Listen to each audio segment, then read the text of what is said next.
More than 10 years have passed since the launch of Diablo III, so it's been an age since gamers have had the chance to dive into a brand new, full-sized Diablo experience. We know there are many players who are looking forward to jumping into Diablo for the first time. So, with our time spent playing the game during the numerous betas and for review, we're here to help out any beginners who are just getting started in Diablo IV with these 17 essential tips and tricks. They'll drag the whole damn world into their feud, unless we can stop it.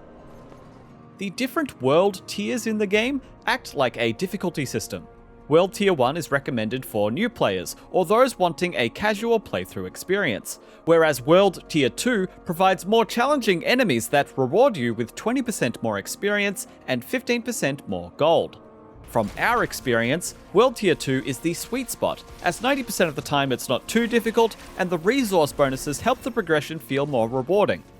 Some bosses can be tough to deal with if you're not playing in co-op, but you can change your world tier at the world tier statue in Curiosities, or from the main menu if you want to get past a particularly annoying foe.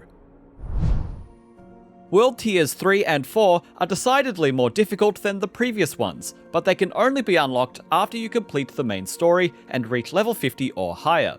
Consider these world tiers if you want to continue leveling up your characters after the campaign missions are all finished.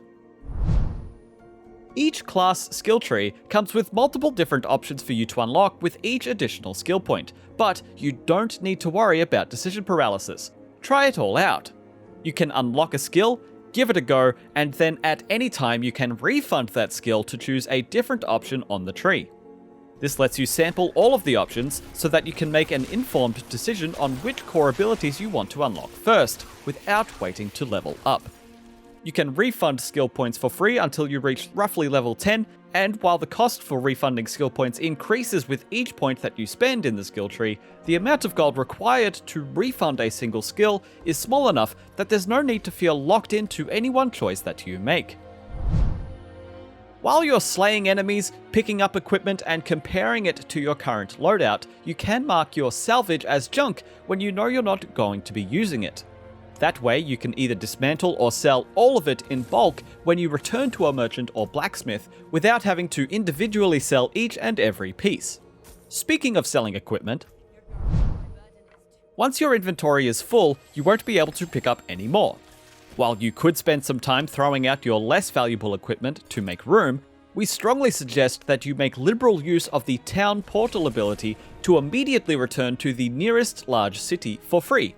Then you can dismantle, sell, upgrade, and store all of your equipment, top up your health, and then head back through the portal you came in through to go right back to where you were before.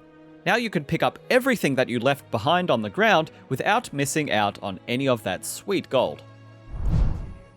Dismantling equipment is good for receiving upgrade resources, but you may not know that you can also dismantle equipment to permanently unlock cosmetic transmogrification options. Try saying that 10 times fast. Dismantling an item with the pickaxe symbol above it will unlock a new cosmetic option that you can equip over items when using the character's wardrobe, meaning you can tailor your character's appearance independently to your gear. This also means that in order to have the impressive rare and legendary equipment styles as transmog options, you do need to dismantle them, but this will reward you with rare materials as well, so it's not an entirely superficial decision to make. Dungeons can be amazing places to explore, but once you defeat the boss in the deepest depths, trudging all the way back to the surface is a real bore. Sometimes you will be rewarded with a shortcut after the boss is defeated, but if not, you can always open up your map, find the entrance icon, signified by the small blue stairs, and click on it to instantly travel back to the outside world at the entrance of the dungeon. You can also do this by opening the radial menu and activating the stairs icon. Sometimes you can find yourself suddenly surrounded by rocks, or your character starts running away by themselves, and the game doesn't do a great job of explaining why this happens. Some elite enemies can spawn in with modifiers, like Fiery, Waller, or Terrifying. These different modifiers can appear on most enemy types, so when you see the small coloured symbol above their heads, you can start to recognise what each one is. You can also see the name of the modifier underneath their health bar at the top of the screen when you're fighting them.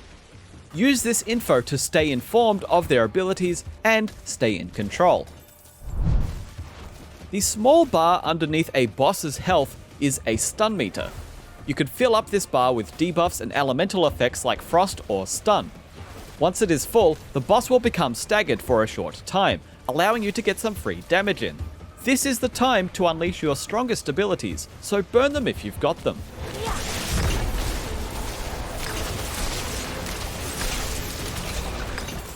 Also, it's worth mentioning that these red diamonds across the boss's health bar indicate when the boss will drop health potions for you.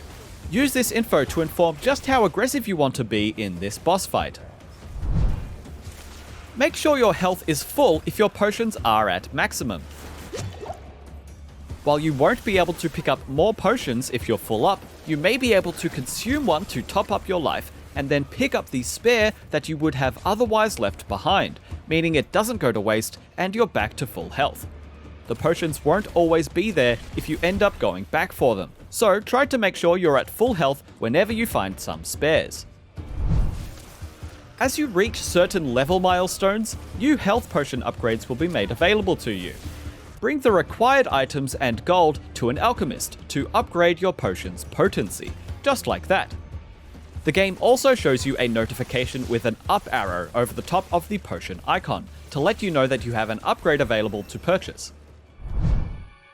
Speaking of potions, you can increase the amount of total potions that you can carry by increasing your level of renown in a given area, like the Fractured Peaks for example. Completing side quests, dungeons, strongholds, and exploring the map all contribute to your renown level for a given area, and when you pass certain thresholds, you'll receive rewards like skill points, gold, or potion capacity upgrades. Some of these upgrades are also account-wide, meaning other characters that you start will immediately have these benefits as well. If you see this icon on the map or a trail of gold, chances are you're near a treasure goblin. Immediately make them your priority.